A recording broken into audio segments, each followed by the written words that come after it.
Hello students, देख demo के digital platform पर आपका स्वागत करता हूं और अभिनंदन करता हूं।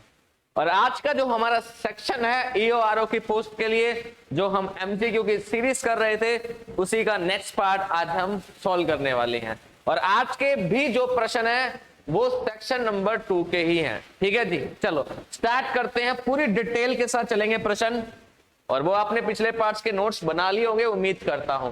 तो पहला प्रश्न आपके सामने, ध्यान से पढ़ना भाई। नगर पालिका के निर्वाचन नामावली, किसकी बात कर रहा है? नगर पालिका की बात कर रहा है, उसके निर्वाचन नामावली की बात कर रहा है। निर्वाचन का संचालन का अधीक्षण, निर्देशन और नियंत्रण किसके द्वारा किया जाएगा? देखो बड़ा सिंपल सा प्रश्न है। हो सकता है लैंग्वेज आपको कंफ्यूज कर रही हो, लेकिन बड़ा सिंपल सा प्रश्न है, ध्यान से समझना। देखो इसको समझने से पहले हम एक सेक्शन को समझते हैं। सेक्शन नंबर 11 की बात करते हैं। किसकी बात करते हैं? सेक्शन नंबर 11 की बात करते हैं। देखिए सेक्शन नंबर 11 है ना, क्लियर एक बात बोलता है कि इलेक्शन के बारे में बताता है। किसके बारे में बताता है? इलेक्शन के बारे में बताता है। या यूं बोल दो, हिंदी में बोलना है कि नगर पालिका के निर्वाचन की बात करता है। किसकी बात करता है? नगर पालिका के निर्वाचन के बात करता है। तो आपसे सीधा प्रश्न पूछा जाएगा कि नगर पालिका के जो निर्वाचन की बात कर रहे हैं, इलेक्शन की बात कर रहे हैं, वो कौन से सेक्शन में है? तो सेक्शन नंबर 11 में है। ध्यान रखना, ये पॉइंट बड़ा इंपॉर्टेंट है। लेकिन प्रश्न तो निर्वाचन नामावली की बात कर रहा है। अगर निर्वाचन नामावली की बात करेगा तो सेक्शन नंबर आएगा 13। कौन सा आएगा? 13। ध्यान रखना ये भी। तो इसका सही आंसर आएगा, 4 ऑप्शन है। राज्य सरकार, देखिए निर्वाचन नामावली की बात कर रहे हैं। यहां पर किसकी बात कर रहे हैं? नामावली की बात कर रहे हैं यहां पर। पहली बात तो इसमें राज्य सरकार, स्टेट गवर्नमेंट का तो कोई रोल ही नहीं है। ऑप्शन नंबर डी हटा सकते हो यहां से, ये लो। क्षेत्रीय निर्वाचन आयोग, बिल्कुल ही नहीं, मतलब ही नहीं है, ये भी नहीं होगा। केंद्रीय निर्वाचन आयोग या राज्य निर्वाचन आयोग? अब एक बात बताओ, हम बात किसकी कर रहे हैं? नगर पालिका की, पर्टिकुलर एक्ट की बात कर रहे हैं, राजस्थान की। तो आंसर क्या आएगा? राज्य निर्वाचन आयोग। ऑप्शन नंबर ए इसका सही आंसर बन जाएगा। Option number A. क्लियर? बड़ा सिंपल प्रश्न था आज का ये। क्लियर? चलो नेक्स्ट प्रश्न पर चलते हैं। इसका आंसर ऑप्शन नंबर ए आएगा। ध्यान रखना, राज्य निर्वाचन आयोग। अगला प्रश्न है, विघटित नगर पालिका का चुनाव कब होगा, कैसे होगा? एक बात सुनो, यहां पर एक सिंपल सा शब्द लिखा हुआ है, विघटित। क्या लिखा हुआ है यहां पर? विघटित नगर पालिका। मतलब कौन सी नगर पालिका? जो विघटित हो चुकी है, 2 भागों में अलग अलग हो गई। तो वहां पर उस कंडीशन में चुनाव कैसे होंगे? देखो, नगर पालिका विघटित होती चाहे ना होती, चुनाव तो प्रत्यक्ष ही होंगे। मतलब हम प्रत्यक्ष का मतलब क्या होता है? जहां पर जनता वोट दे रही है। भाई अगर विघटित है तो भी कोई दिक्कत नहीं है, विघटित नहीं है तो भी चुनाव, इलेक्शन कैसे होंगे? प्रत्यक्ष ही होंगे। क्लियर है ना? चुनाव कैसे होंगे? प्रत्यक्ष होंगे। और सेक्शन नंबर 6 जब मैंने आपको पढ़ाया था नगर पालिका की संरचना में, वहां पर एक पॉइंट बोला था, प्रत्यक्ष। चुनाव कैसा होगा? प्रत्यक्ष होगा। मतलब ये अप्रत्यक्ष वाले जो 2 ऑप्शन है, ये ऑप्शन तो यहां पर नहीं होने वाले। लेकिन बात है 3 महीने में होंगे या 6 महीने में होंगे? तो चुनाव ध्यान रखना भाई 6 महीने में होंगे। ऑप्शन नंबर ए बिल्कुल आसान प्रश्न, कोई दिक्कत नहीं होनी चाहिए ऐसे प्रश्न में। अगला प्रश्न है कि राज्य निर्वाचन आयोग के कृत्यों का प्रयोजन किसके माध्यम से होगा? 4 ऑप्शन है यहां पर। ध्यान से पढ़ो भैया इस प्रश्न को, प्रश्न बड़ा अच्छा है। यहां पर बात कर रहा है कि राज्य निर्वाचन आयोग के कृत्यों का प्रयोजन। देखिए एक बात बताइए कि सेक्शन नंबर 11 क्या था? राज्य निर्वाचन आयोग।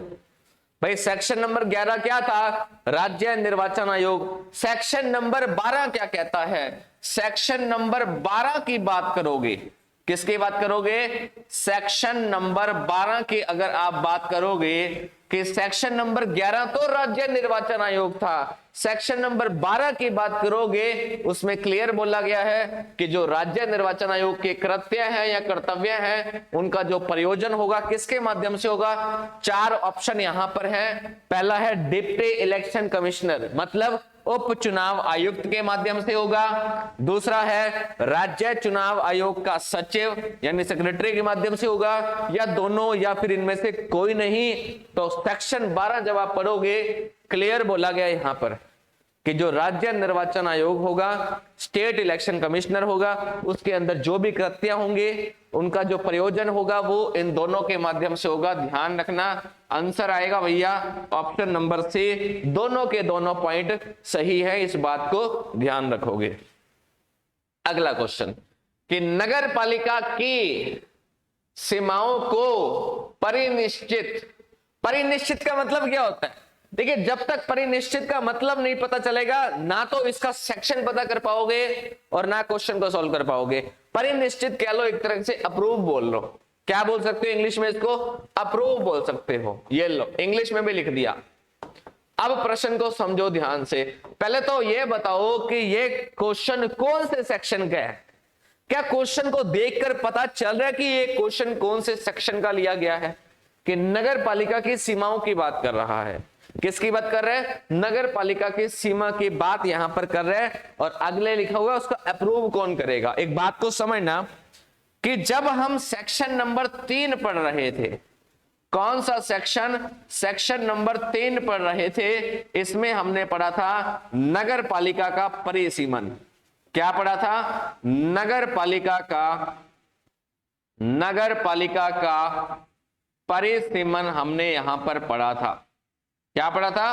परिसीमन मतलब डिलिमिटेशन की बात कर रहा है। किसकी बात कर रहा है? डिलिमिटेशन की बात कर रहा है। परिसीमन का मतलब क्या होता है? डिलिमिटेशन की यहां पर बात यहां पर की जा रही है म्युनिसिपल एक्ट के तहत।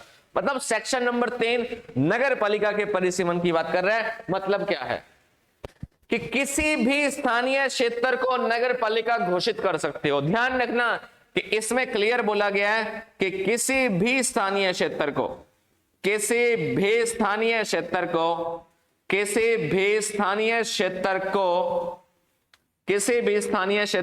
कर सकते हैं? नगर पालिका घोषित कर सकते हैं। नगर पालिका घोषित कर सकते हैं। ध्यान रखना, नगर पालिका घोषित कर सकते हैं। क्लियर? अब कंफ्यूजन होगी आपको। ध्यान रखना कि नगर पालिका के अंदर कुछ इंक्लूड करना है। क्या करना है? कुछ इंक्लूड करना है, किसी बाउंड्री को, किसी सीमा को ऐड करना है। तो इंक्लूड का काम भी आप कर सकते हो, काम तो आप एक्सक्लूड का भी कर सकते हो। एक्सक्लूड का मतलब क्या होता है? हिंदी वाले बोलोगे अपवर्जन। क्या बोलोगे? अपवर्जन मतलब एक नगर पालिका को यहां से दर्जे से हटाओ, उसको दूसरी नगर पालिका में ऐड कर दो, उसको बोलते हैं एक्सक्लूड करना, मतलब अपवर्जन करना। ये भी बात इसमें क्लियर बोली गई है सेक्शन नंबर 3 में। लेकिन एक बात समझने वाली है, ये सारे के सारे काम कर कौन रहा है? ये सारे के सारे काम कौन कर रहे हैं भाई? सारे के सारे काम तो स्टेट गवर्नमेंट ही तो करेगी। कौन करेगी? स्टेट गवर्नमेंट करेगी। सिंपल सी बात है। तो ये अगर कोई भी काम होगा तो स्टेट गवर्नमेंट करेगी, मतलब राज्य सरकार करने वाली है। जब आप सेक्शन नंबर 3 पढ़ते हो ना, बड़ी बड़ी हेडिंग लिखी होती है कि राज्य सरकार के द्वारा डिलिमिटेशन करना नगर पालिका की, बड़ी बड़ी हेडिंग लिखी हुई है वहां पर। लेकिन यहां पर प्रश्न अप्रूव की बात कर रहे हैं। यहां पर ध्यान रखना, ये शब्द को फोकस करो। परिनिश्चित का मतलब होता है अप्रूव्ड कौन करेगा? क्या कलेक्टर करेगा? बिल्कुल कलेक्टर तो कलेक्टर करेगा, या कोई प्राधिकृत अधिकारी करेगा, या कलेक्टर या उसके द्वारा प्राधिकृत अधिकारी, या इनमें से कोई नहीं। देखिए आंसर क्या आएगा। अगर यहां पर ऑप्शन होता स्टेट गवर्नमेंट तो क्वेश्चन फंसता, 100% फंसता। क्योंकि ऑप्शन में नहीं है कलेक्टर, ऑप्शन में नहीं है स्टेट गवर्नमेंट, तो आप नहीं फंस रहे। लेकिन होता तो आप क्वेश्चन गलत करते। लेकिन इसका सही आंसर क्या आएगा? कलेक्टर या उसके द्वारा प्राधिकृत जो अधिकारी होगा वो क्या करता है? अप्रूव करने का काम करता है, परिनिश्चित करने का काम करता है। ध्यान रखना, ठीक है। लेकिन इस कंडीशन में आने वाला जो खर्चा होगा वो कलेक्टर का नहीं होगा। भाई कलेक्टर क्यों देगा खर्चा? सोचने वाली बात है। इसका खर्चा तो नगर पालिका का ही होगा, ठीक है। लेकिन अप्रूव करने का काम कौन कर रहा है? कलेक्टर कर रहे हैं, ठीक है। ध्यान रखना इस बात को, इंपॉर्टेंट क्वेश्चन है, ध्यान रखना। अगला प्रश्न वही आ गया जो पूछा हुए कि नगर पालिका की सीमाओं का परिनिश्चित। अरे परिनिश्चित का मतलब क्या होता है? जल्दी से बताओ। परिनिश्चित का मतलब होता है अप्रूव करना। क्या मतलब होता है? अप्रूव्ड करना। और अप्रूव्ड कौन करेगा? कलेक्टर करेगा। अब जरूरी नहीं है कि कलेक्टर ही करे, कलेक्टर या कलेक्टर के द्वारा प्राधिकृत कोई भी व्यक्ति कर सकता है अप्रूव। ध्यान रखना इस चीज को। लेकिन बात कर रहा है इसके खर्चे की बात कर रहा है भाई। परिनिश्चित का जो अप्रूव का काम होगा, इस पर जो खर्चा आएगा वो कौन करेगा? तो भाई खर्चा कलेक्टर नहीं करेगा, प्राधिकृत अधिकारी नहीं करेगा, गवर्नमेंट भी नहीं करेगी, नगर पालिका करेगी। कौन करेगी? नगर पालिका करेगी। ध्यान रखना, प्रश्न इंपॉर्टेंट है। और ये क्लियर की क्लियर जो बात है ना, ये सारी की सारी बात क्लियर लिखी हुई है सेक्शन नंबर 3 को। जब आप डिटेल में पढ़ोगे ना तो खर्चा वर्ड लिखा हुआ है, कौन करेगा? नगर पालिका करेगी। ध्यान रखना। अगला क्वेश्चन बड़ा अच्छा प्रश्न है ये क्वेश्चन लगा लो स्टार। ऐसा प्रश्न एग्जाम में आ सकता है, इसको लगा लो स्टार। ये लो, पढ़ो ध्यान से क्या कह रहा है कि गंगानगर नगर परिषद का कार्यकाल 1 जनवरी। अच्छा, कार्यकाल को पदावधि भी तो बोलते हैं, ये तो पता है ना सभी को कि कार्यकाल को पदावधि भी बोलते हैं। अच्छा, जैसे मैंने पदावधि बोला तो जल्दी से बताओ फिर कौन से सेक्शन में पदावधि की बात की गई है? हमें एक एक सेक्शन की डिटेल पता होनी चाहिए। तो सेक्शन नंबर 7 जब हम पढ़ते हैं, कौन सा? Section number 7। तो सेक्शन नंबर 7 में क्लियर बोला गया है किसके बारे में?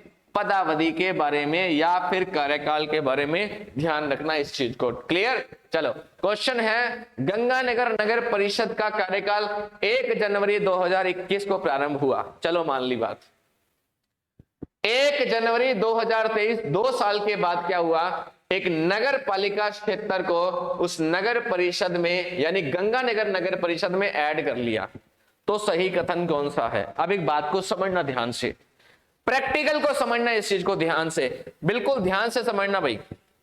मान लो ये हमारी एक नगर पालिका है ए नंबर।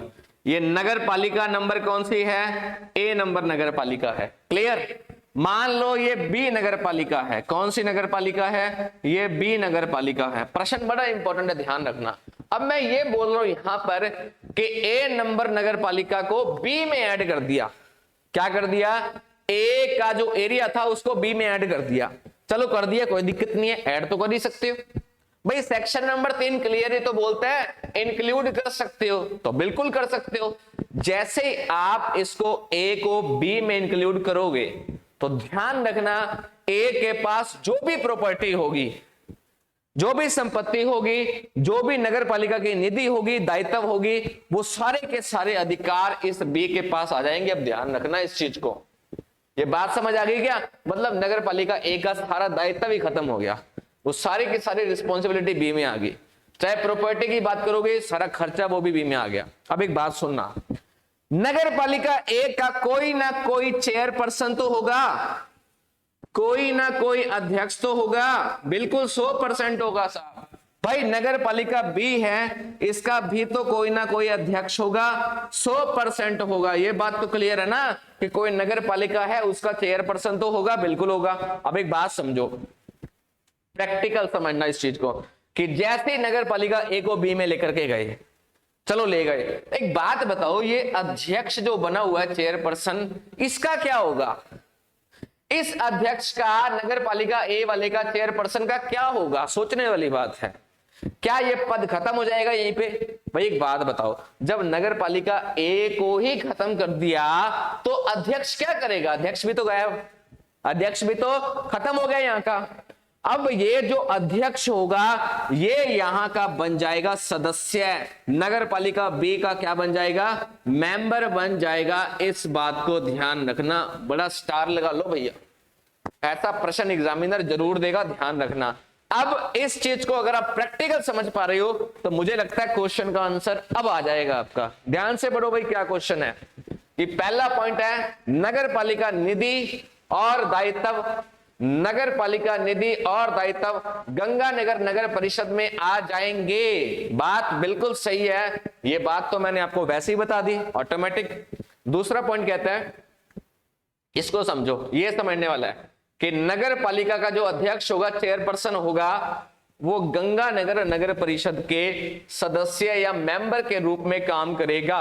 बात ये भी सही है, दोनों की दोनों बातें सही है, प्रैक्टिकल तो आंसर आएगा ऑप्शन नंबर डी, मतलब 1 और 2 दोनों सही है। ये बात प्रैक्टिकली ध्यान रखना, बड़ा इंपॉर्टेंट क्वेश्चन बन जाएगा।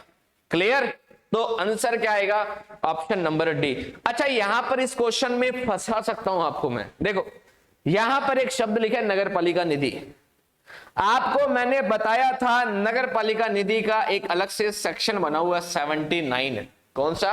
79। अब कंफ्यूजन होती है तो कई किताबों में आपने 80 पढ़ रखा होगा, वो भी नगर पालिका निधि है, लेकिन दोनों में थोड़ा सा फर्क है।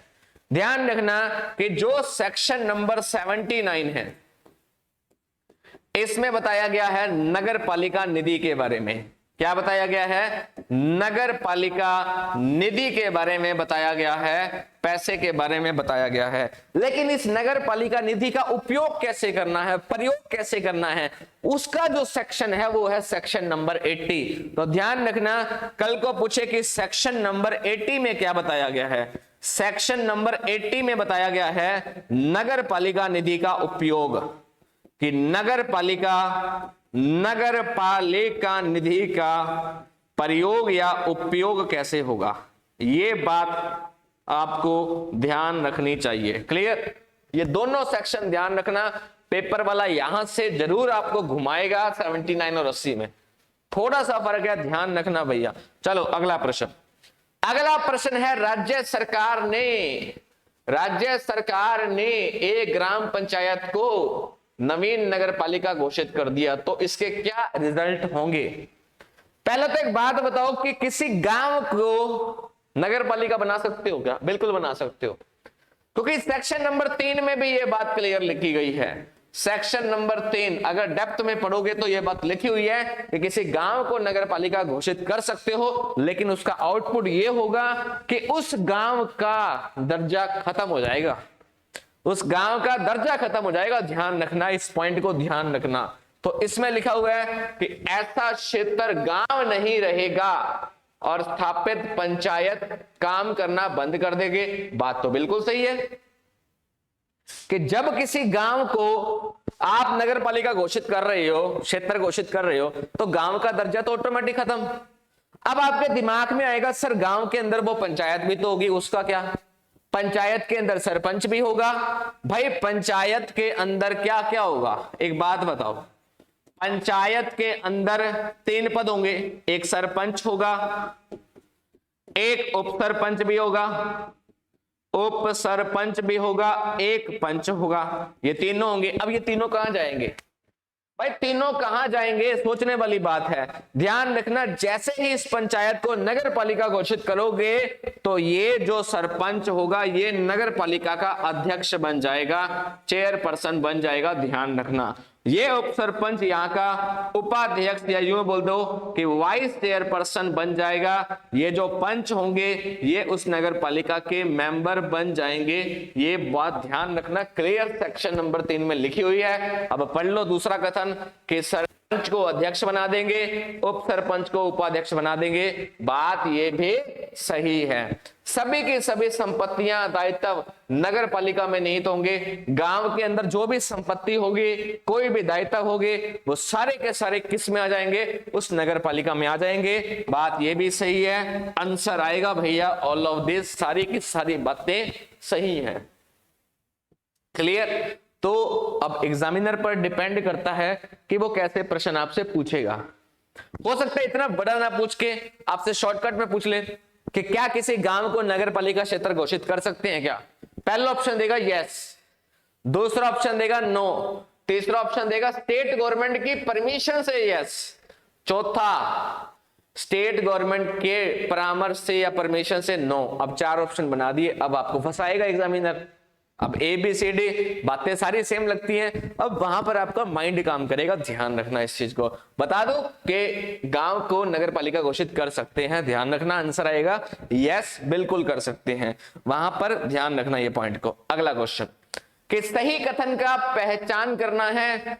यहां पर 2 ऑप्शन दिए हुए हैं। पहला कि निर्वाचन नामावली, पहले तो एक बात बताओ कि ये जो निर्वाचन नामावली है ये कौन सी धारा की बात कर रहे हैं, कौन से सेक्शन की बात कर रहे हैं? अगर आप अच्छे से सेक्शन को पढ़ रहे हो तो निर्वाचन नामावली वाला ये प्रश्न आप आराम से कर दोगे भैया। सेक्शन नंबर 13 की बात कर रहा है। किसकी बात कर रहा है? कि जो सेक्शन नंबर 13 है, किसकी बात कर रहा है? सेक्शन नंबर 13 की बात कर रहा है, निर्वाचन नामावली की बात कर रहा है। इसको तैयार करने का काम भैया राज्य निर्वाचन आयोग का है। बात बिल्कुल सही है, कोई दिक्कत नहीं है, बिल्कुल सही बात है। फिर बोलते हैं कि प्रत्येक वार्ड के लिए नामावली यानी निर्वाचन नामावली तैयार करने का जो काम होगा वो निर्वाचन रजिस्ट्रीकरण अधिकारी, भाई इस पोस्ट का नाम ध्यान रखना, ये होगा, ध्यान रखना। क्योंकि जब आप सेक्शन नंबर 13 पढ़ते हो क्लियर तौर पर यह वर्ड लिखा हुआ है कि निर्वाचन नामावली तैयार करने का जो काम होगा वो इस पोस्ट पर होगा, ध्यान रखना। पोस्ट का नाम क्या है? निर्वाचन रजिस्ट्रीकरण अधिकारी। ये पोस्ट ध्यान रखना, इसका काम क्या है? निर्वाचन नामावली को तैयार करना। क्लियर? ये बात ध्यान रखना। लेकिन इसी सेक्शन में एक बात और भी लिखी हुई है, इसी सेक्शन में एक बात और भी डिटेल में लिखी हुई है। अगर आप पढ़ोगे, ये जो पद है ना निर्वाचन रजिस्ट्रीकरण अधिकारी, इसका एक जूनियर भी होता है, वो इसके छोटे छोटे कामों को हैंडल कर लेगा। अब वो जो जूनियर होगा उसको कौन नियुक्त करेगा? उसको राज्य निर्वाचन आयोग नियुक्त करेगा, ध्यान रखना। ठीक है, कहीं ये मत समझना इसका जूनियर यही नियुक्त कर देगा ना, इस पॉइंट को स्पेशल ध्यान रखना, क्योंकि अगला क्वेश्चन वही है जो मैं बता रहा हूं आपको। इसका आंसर आएगा 1 और 2 दोनों सही है, ध्यान रखना। ये पॉइंट ध्यान रखना, इसका जो जूनियर होगा इसको कौन नियुक्त करेगा?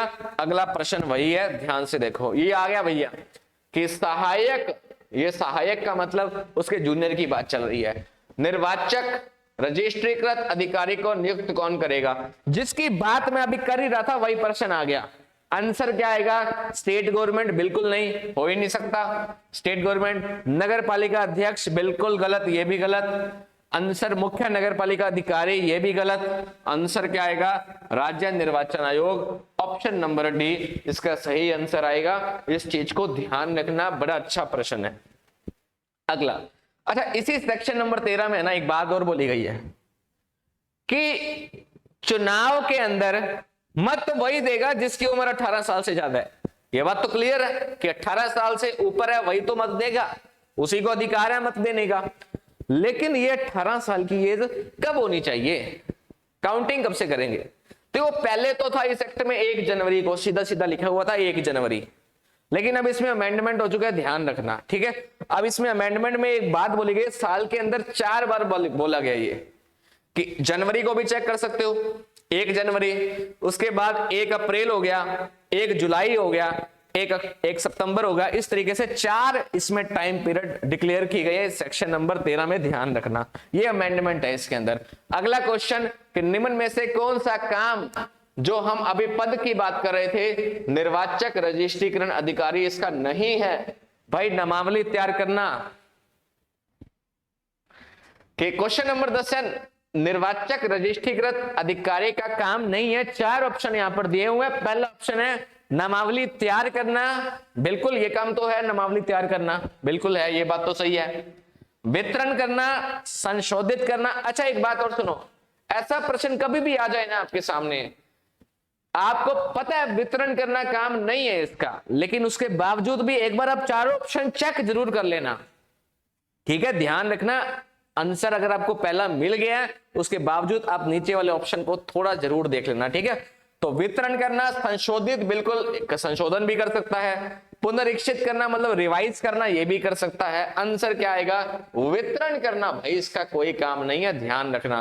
पुनरीक्षित का मतलब रिवाइज करना। ठीक है, अगला प्रश्न, अगला प्रश्न है आपके सामने, ध्यान रखना। ये देखिए, एक प्रश्न बताया था आपको यहां पर मैंने थोड़ी देर पहले कि ये जो प्रश्न है ना नामावली वाला, इसमें एक बात ध्यान रखना, आप स्पेशल तौर पर बता रहा हूं मैं आपको कि नामावली में नाम उसी का ही आएगा, मत तो वही देगा जिसकी एज 18 साल से ज्यादा है। लेकिन इसको कैलकुलेट करते हैं जनवरी के महीने से, 1 जनवरी से।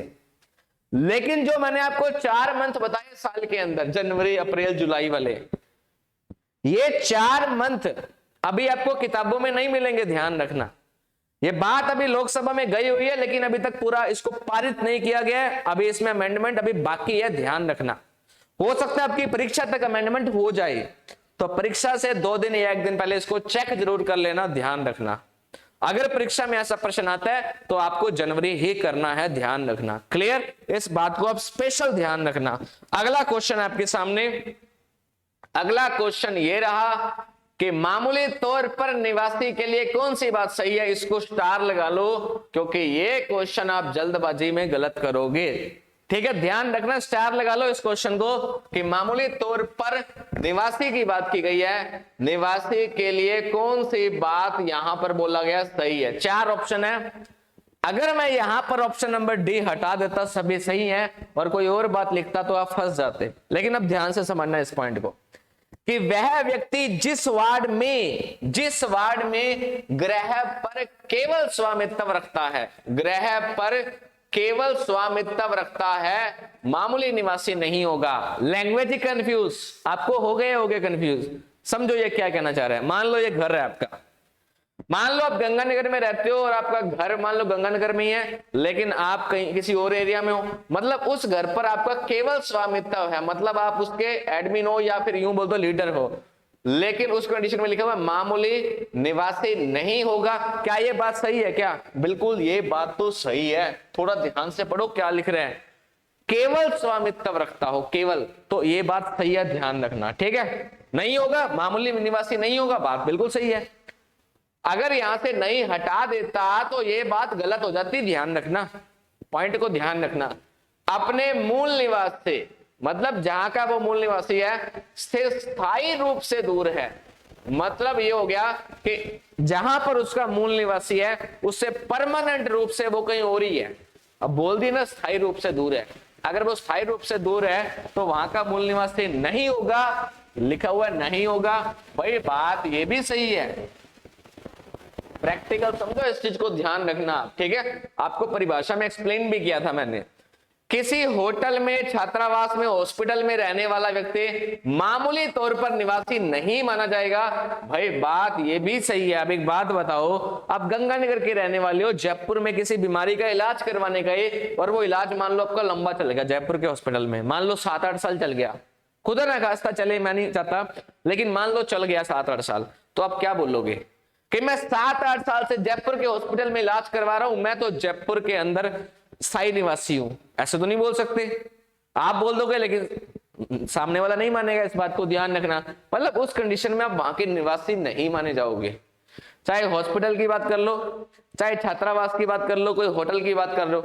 आप मान लो बीकानेर चले गए, 10 साल से किसी होटल में रह रहे हो, आप बोलोगे मैं तो वहां का निवासी हूं। आप कोई ग्रेजुएशन या स्टडी करने के लिए कहीं चले गए, वहां पर 4-5 साल की बीटेक कर ले, उसके बाद बोलोगे 4-5 साल का मैंने इस यूनिवर्सिटी से कोर्स किया है, मैं तो अब यहाँ का निवासी हूं, नहीं बोल सकते। तो यही बात यहां पर बोला गया कि मामूली तौर पर उसको निवासी नहीं माना जाएगा। बात ये भी सही है। आंसर क्या आएगा? आंसर आएगा सारी की सारी बातें सही है, ध्यान रखना। अच्छा प्रश्न है ये, ध्यान रखना, कंफ्यूज कर सकता है यहां पर। अगला प्रश्न कि निर्वाचक नामावली में रजिस्ट्रेशन के लिए निर्भरता है। बड़ा आसान क्वेश्चन है, बड़ा आसान क्वेश्चन है अब तक का। ध्यान रखना कि 18 साल से अधिक आयु, बिल्कुल बिल्कुल ये बात तो सही है कि निर्वाचक नामावली की बात कर रहा है, उसमें रजिस्ट्रेशन की बात कर रहा है, तो क्या क्या योग्यता होनी चाहिए भाई? 18 साल से ज्यादा आयु का होना चाहिए, मामूली तौर पर वार्ड का निवासी होना चाहिए, मतलब उस पर्टिकुलर जिस वार्ड के लिए वो चुनाव में मत दे रहा है उस वार्ड का वो निवासी होना चाहिए। ध्यान रखना, ऐसा नहीं है कि वो वार्ड नंबर 10 का रहने वाला वार्ड नंबर 25 में जाके चुनाव में वोट दे रहा है ना, ध्यान रखना। और एक व्यक्ति एक टाइम में एक ही वोट देगा, दो नहीं देख सकता। न्यायालय द्वारा विकृत चित्र घोषित ना हो, मतलब एक तरीके से इसका मतलब ये है, एक्चुअली ये एक्ट की लैंग्वेज है, एक्ट में लिखा हुआ है विकृत चित्र, एक्ट में लिखा हुआ है सब। इसका मतलब वैसे होता है, एक तरीके से समझ लो कि जो कोर्ट है उसने उसको दिवालियापन घोषित ना किया हो, मतलब पागल वगैरह घोषित ना किया हो। बात तो ये भी सही है, तो सारी बातें सही है, आंसर आएगा उपरोक्त सभी। ये सिर्फ आपके कॉमन सेंस का प्रश्न था, ये इसमें कोई गलती नहीं होनी चाहिए। अगला प्रश्न ये भी कॉमन सेंस का है कि निर्वाचक नामावली में रजिस्ट्रेशन के लिए निर्भरता है। पिछला प्रश्न था निर्भरता है, ये है निर्भरता है, मतलब निर्भरता का मतलब मनाही की बात कर रहा है वो, मतलब वो तो नहीं हो सकती चीज कि भारत का नागरिक हो, बिल्कुल ये बात तो सही है, कि भाई चुनाव तो वो तभी देगा, मत तो तभी लड़े, मतदान होंगे तो मत तो तभी देगा, वोट तभी देगा जब वो भारत का निवासी होगा। ये बात तो सही है। 18 साल से अधिक आयु, ये बात तो मैंने अभी आपको बताई थी कि 18 साल से ज्यादा आयु का होगा तभी तो मत देगा, वोट देगा। मामूली तौर पर वार्ड का निवासी, ये भी बात आपको मैंने एक्सप्लेन कर दी। मतलब 1 नंबर, 3 नंबर और डी नंबर, ये बातें तो सही हैं। लेकिन अगर आप बी नंबर बात को पढ़ना चाहोगे, एक से ज्यादा वार्ड में रजिस्टर्ड है, मतलब वो व्यक्ति एक से ज्यादा वार्ड में ऐसा ना हो कि रजिस्टर्ड हो, मतलब वो रजिस्टर्ड 10 नंबर वार्ड में भी है, 15 में भी है, 20 में भी है।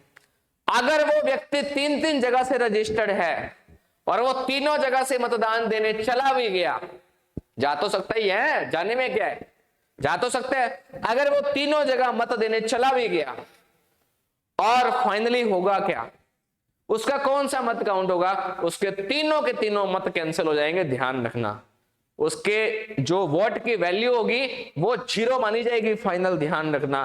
तो आंसर क्या आएगा, ऑप्शन नंबर बी इसका आंसर आएगा। ध्यान रखना, निर्हरता पूछ रहा है, ध्यान रखना भैया, अच्छा प्रश्न है अगला कि धारा 15 सेक्शन 15 की बात करते हैं तो सेक्शन नंबर 15 में क्लियर बोला गया है कि सेक्शन नंबर 15 में क्लियर बोला गया है कि अगर आप फॉल्स इंफॉर्मेशन देते हो, अगर आप फॉल्स इंफॉर्मेशन देते हो तो आपको भैया सजा होगी। फॉल्स का मतलब झूठी इंफॉर्मेशन देते हो, कोई झूठी सूचना देते हो अपने बारे में, अपनी एज छुपा रहे हो, अपने एड्रेस को छुपा रहे हो, ये कोई भी तरीके से मतलब आप कोई गलत इंफॉर्मेशन दे रहे हो तो आपको सजा होगी। और सजा भी कितनी होगी, ध्यान रखना, 1 साल का कारावास हो सकता है, 2000 से 5000 तक का जुर्माना भी हो सकता है, और हो सकता है दोनों ही हो जाए। क्या हो जाए, दोनों हो जाए। एक पॉइंट को समझना भैया, यहां लिखा हुआ 2000 से 5000, मतलब मिनिमम 2000 तो है ही, मैक्सिमम 5000 है। 2000 से 5000 के बीच में 3000 4000 भी आता है, वो भी आपसे वसूला जा सकता है।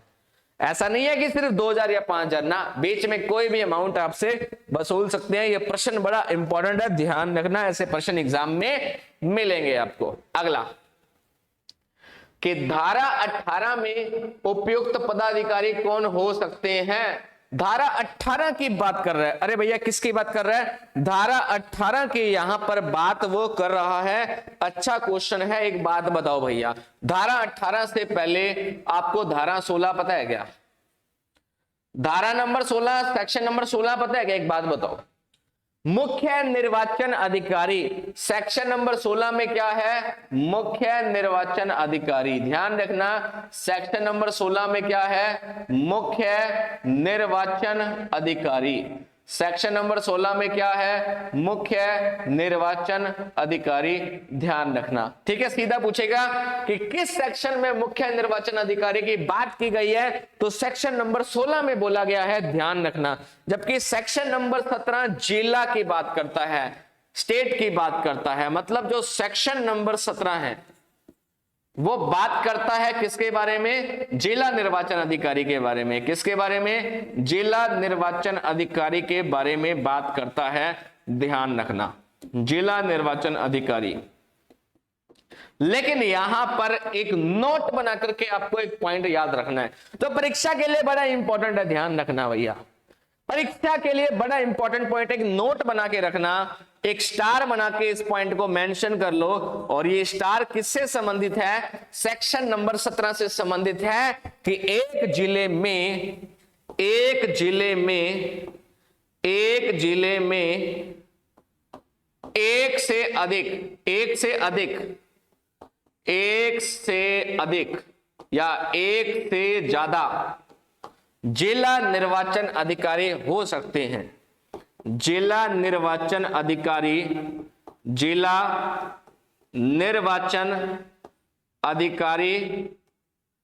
हो सकते हैं, ये बात ध्यान रखना, जिला निर्वाचन अधिकारी हो सकते हैं। इस पॉइंट को भी आपको ध्यान रखना है।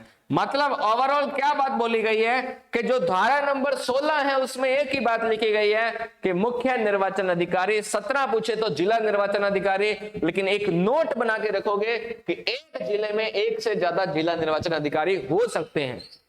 यह पॉइंट को ध्यान रखना, बड़ा इंपॉर्टेंट पॉइंट है, ध्यान रखना इस पॉइंट को, ठीक है, ध्यान रखना।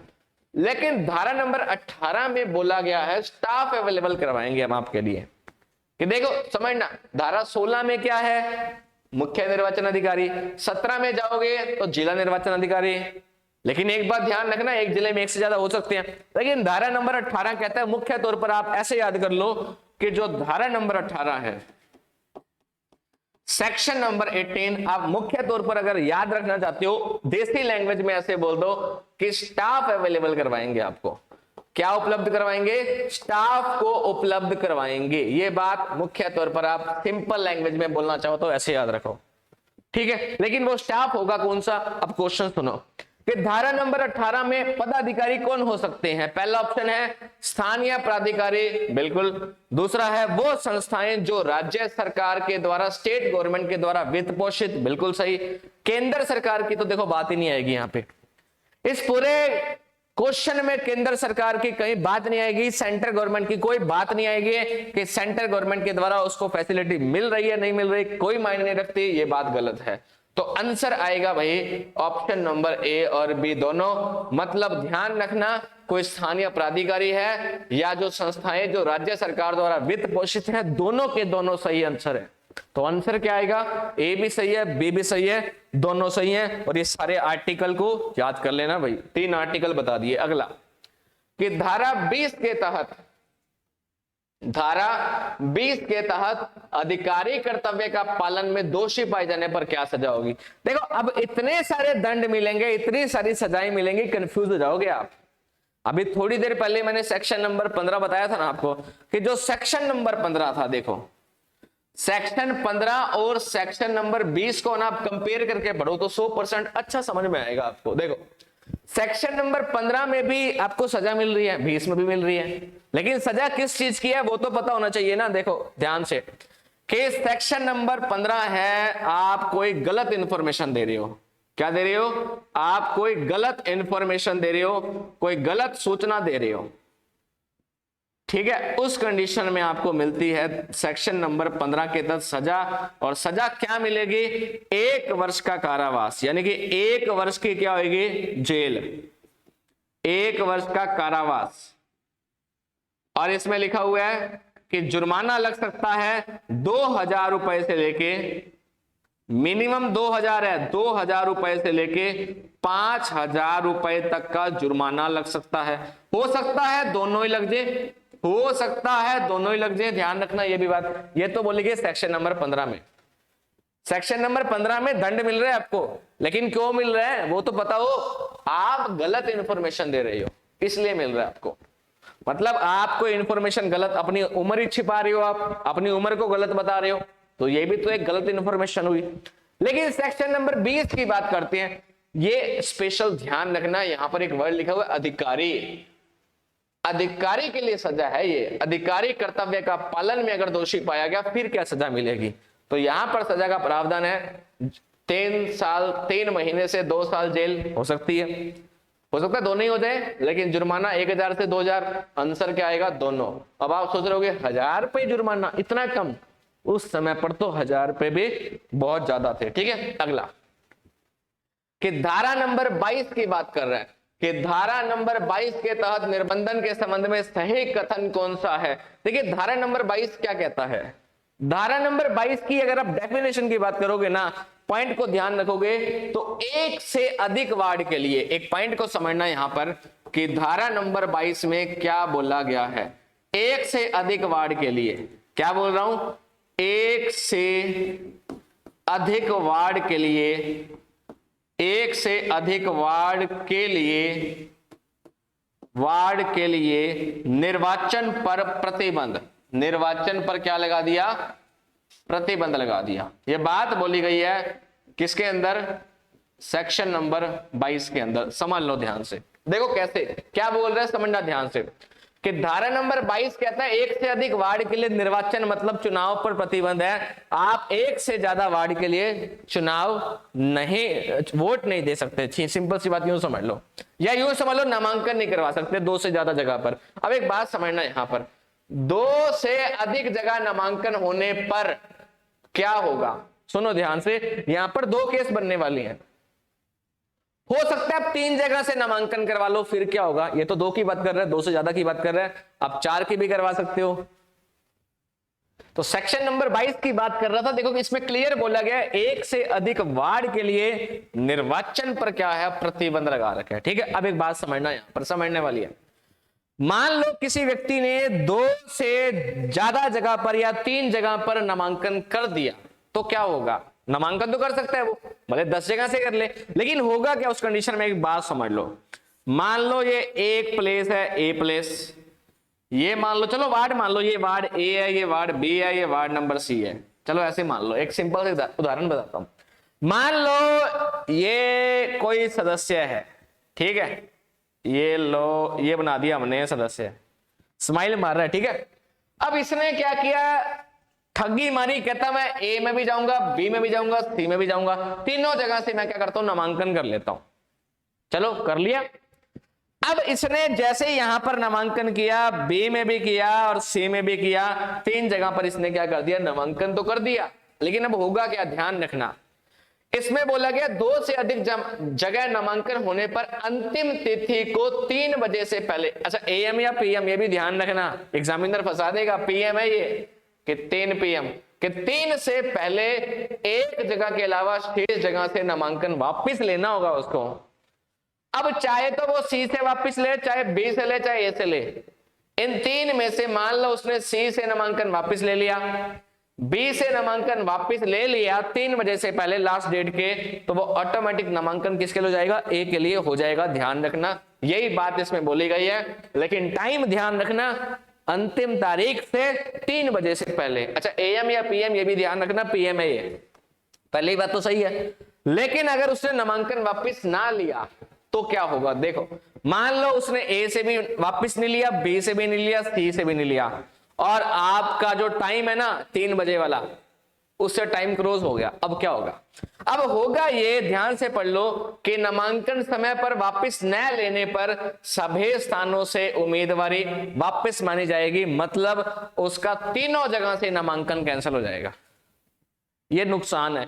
अब तीनों से नामांकन हटने की बजाय अगर वो 2 से टाइम से पहले अगर सेटलमेंट कर लेता तो ज्यादा बढ़िया था।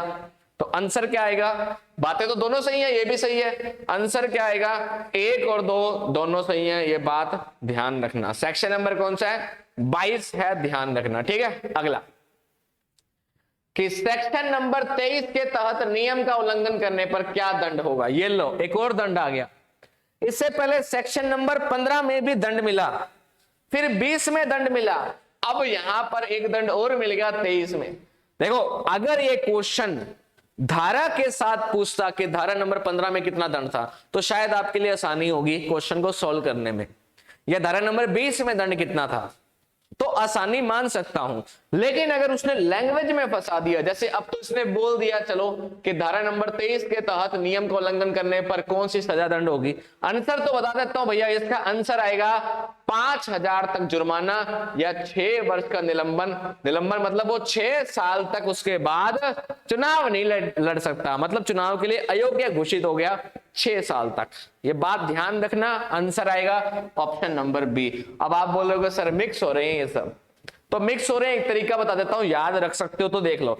सेक्शन नंबर 23 एक सिस्टम ही है, ठीक है, सेक्शन नंबर कौन सा है, 23 है। देखो एक तरीका बता रहा हूं, बाकी तो याद तो करना पड़ेगा, लेकिन एक आसान तरीका। इस सेक्शन में 2 भी आ रहा है, इस सेक्शन में 3 भी आ रहा है, आ रहा है कि नहीं आ रहा, आ रहा है। तो 2 में 3 जोड़ोगे तो क्या बनेगा, 5, ठीक है। लेकिन अगर 2 को 3 से गुना करोगे तो क्या बनेगा, 6। यूं समझ लो कि आंसर 5-6 वाला आने वाला है, मतलब 5-6 का मतलब 5000 और 6 वाला आंसर आने वाला है। मतलब 5,000 तक का जुर्माना लगेगा, 6 साल तक की उसको जेल हो सकती है। ऑप्शन नंबर 20 का आंसर आएगा। लेकिन कौन से नियम की बात कर रहे हैं ये तो पता हो, वो ये बात पता होनी चाहिए कौन से नियम की बात कर रहे हैं। लेकिन नियम के लिए अगला ही क्वेश्चन है, देखो कि धारा नंबर 23 के तहत यानों पर ध्वनि साउंड विस्तार को उपयोग होर्डिंग बैनर के प्रदर्शन पर प्रतिबंध कब लगेगा। अब ये बात बड़ी इंपॉर्टेंट है। देखो 4 ऑप्शन है, पहले 2 ऑप्शन तो आपको काफी क्लोज लग रहे होंगे कि अधिसूचना प्रकाशन से निर्वाचन प्रक्रिया पूरी होने तक। दूसरा ऑप्शन पढ़ो, अधिसूचना प्रकाशन से निर्वाचन होने तक। अब सेम लग रहे हैं कि ए भी सही है बी भी सही है, और पेपर में आपको ऐसे ही मिलेंगे, ध्यान रखना। लैंग्वेज आपको लगेगा ए भी सही है बी भी सही है, लेकिन जो बेस्ट आंसर है सी तो वैसे ही अलग है। देखो नॉमिनेशन फाइल की बात कर रहा है, ये तो वैसे ही गलत है, इसको हटा दो यहां से। 2 आंसर है यहां पर। धारा नंबर 23 पढ़ोगे तो क्लियर लिखा हुआ है अधिसूचना प्रकाशन से निर्वाचन की प्रक्रिया पूरी होने तक। मतलब जब तक आपकी निर्वाचन की प्रोसेस पूरी नहीं होगी तब तक की बात यहां पर सेक्शन नंबर 23 में की गई है। आंसर आएगा ऑप्शन नंबर ए, ज्यादा बेस्ट है, ध्यान रखना, ठीक है, क्योंकि हमें तो एक्ट के हिसाब से चलना पड़ेगा। अगला क्वेश्चन, अब ये समझो, ये क्वेश्चन वैसे मैं आपको करवा चुका हूं, वापिस आ गया, देख लो। रवि का वार्ड 24 और 47 दोनों जगह नाम नामावली में है, तो रवि ने दोनों जगह वोट भी डाल दिए। चलो वोट डाल दिया, अब होगा क्या? अब होगा ये कि वार्ड नंबर 25, अच्छा 25 नहीं आएगा, यहां 24 करो पहले तो, चलो यहां पर 25 कर लो, ये लो। अब ठीक है, तो वार्ड नंबर 25 का वोट खारिज होएगा या वार्ड 47 का वोट खारिज होगा, या दोनों जगह वोट खारिज होगा, या दोनों जगह वोट मान्य। देखो इसको अगर थोड़ा सा आप नहीं भी पढ़ा हुआ ना ये क्वेश्चन अगर आपने एक्ट में, लेकिन सिंपल सा कंसेप्ट लगा लो कि दोनों के दोनों जगह जो उसने वोट डाले थे वो क्या हो जाएंगे, खारिज हो जाएंगे, ध्यान रखना, ठीक है। ये क्वेश्चन इंपॉर्टेंट है, ध्यान रखना, ठीक है।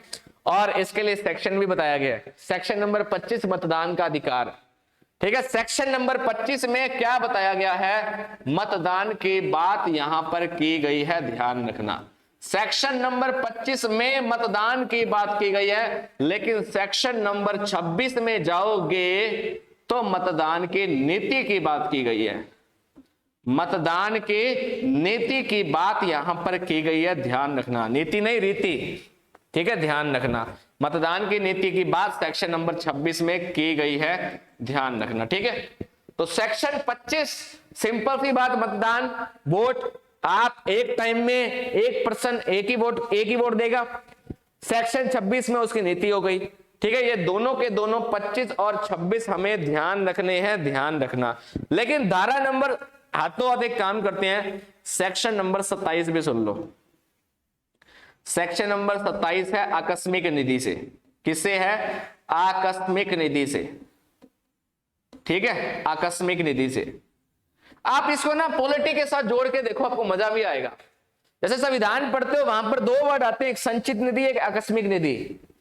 तो इसका मतलब पता होना चाहिए आपको कि संचित क्या होती है, आकस्मिक। आप ऐसे समझो ना कि आकस्मिक का मतलब एक तरीके से इमरजेंसी के लिए होता है। ये किसके लिए शब्द यूज होता है, इमरजेंसी के लिए, ठीक है, ध्यान रखना।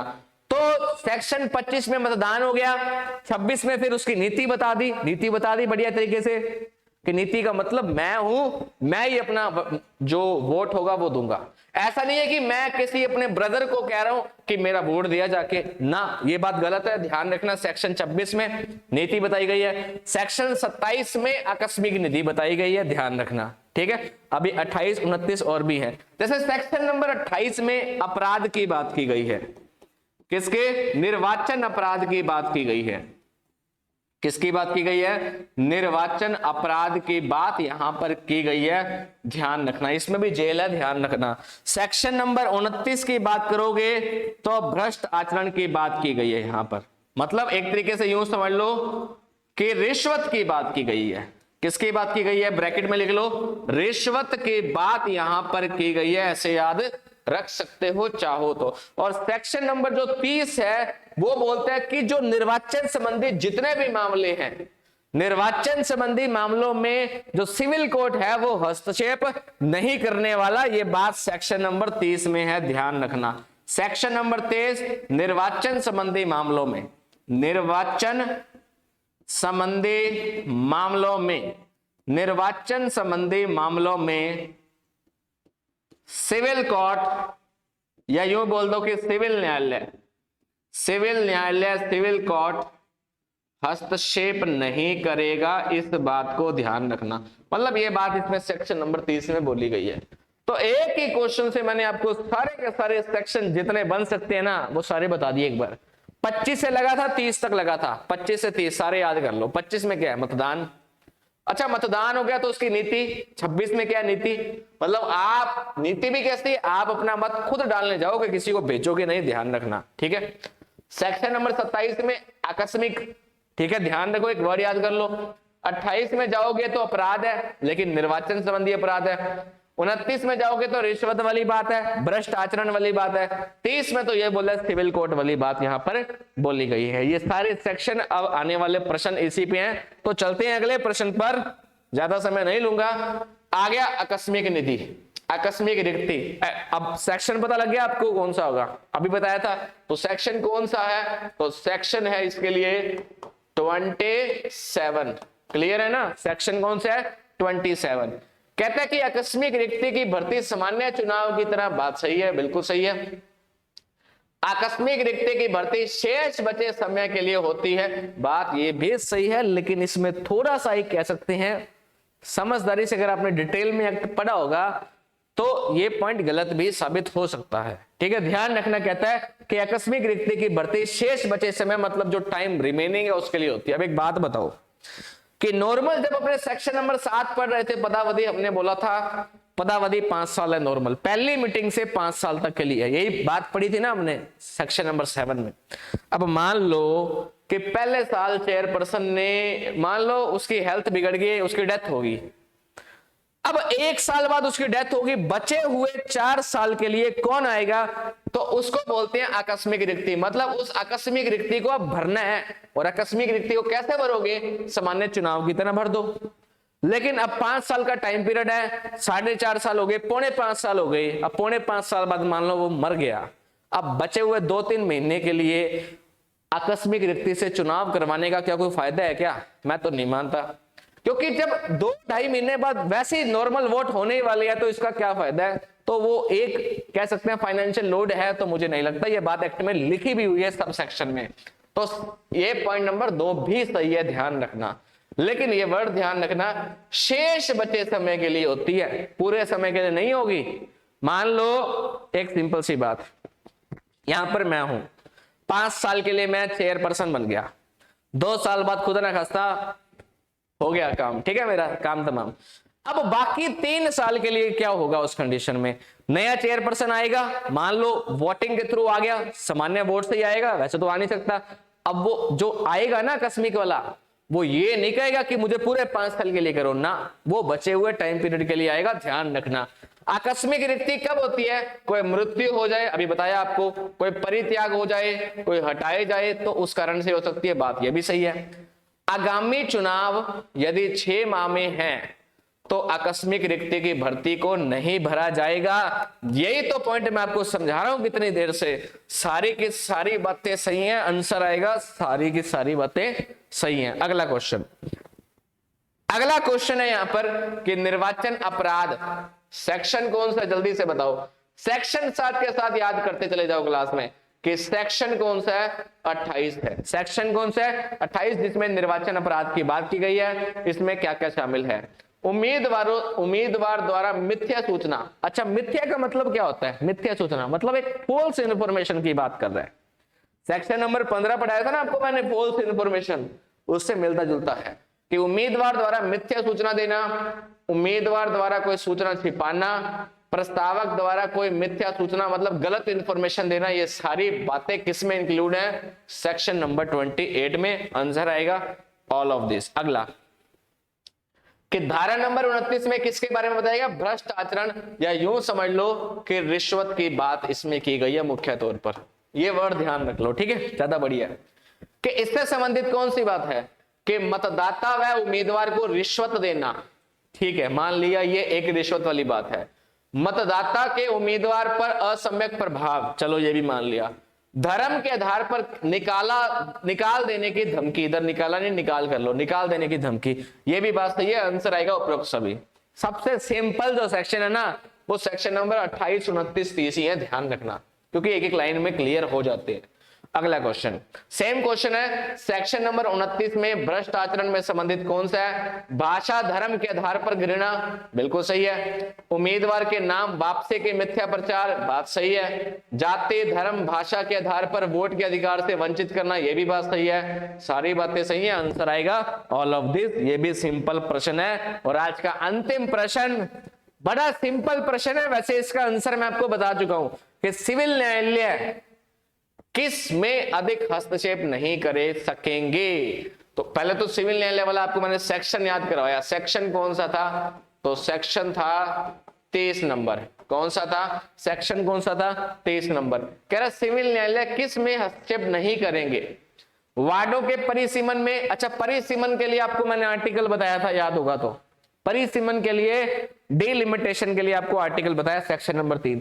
सीटों का आवंटन बिल्कुल ही गलत, ये तो हो ही नहीं सकता। मतदाता सूची तैयार करना, इसमें भी हस्तक्षेप नहीं करेगा। आंसर आएगा सभी कार्य, मतलब इन सभी कार्यों में हस्तक्षेप सिविल कोर्ट नहीं कर सकता, ध्यान रखना, ठीक है। आंसर आएगा ऑल ऑफ दिस, सारी की सारी बातें सही है, ठीक है। इन सभी में हस्तक्षेप नहीं करेगा। अब आपके दिमाग में आएगा क्या किसी भी मामले में हस्तक्षेप नहीं करेगा क्या? ये बात गलत है। कुछ मामले हैं जिसमें हस्तक्षेप करेगा। वो बात है ना सेक्शन नंबर 31 में लिखी हुई है, और अभी तक मैंने आपको पढ़ाया 30 सेक्शन, क्लियर। तो जब भी अगला सेशन आएगा उसमें सेक्शन नंबर 31 के बारे में हम डिस्कस कर रहे होंगे, ठीक है। तो आज हमने जो एमसीक्यू करे सेक्शन नंबर 30 तक पढ़ लिए, और 31 से लेकर के 50 सेक्शन हम कंप्लीट कर लेंगे नेक्स्ट क्लास में, और हमारा चैप्टर फिनिश हो जाएगा, चैप्टर नंबर 2 जो सिलेबस में भी है। तो उम्मीद करता हूं आज का सेशन बढ़िया लगा होगा। मिलते हैं नेक्स्ट सेशन में। अपनी हेल्थ का ध्यान रखिए। Thank you so much, take care, God bless you, bye bye.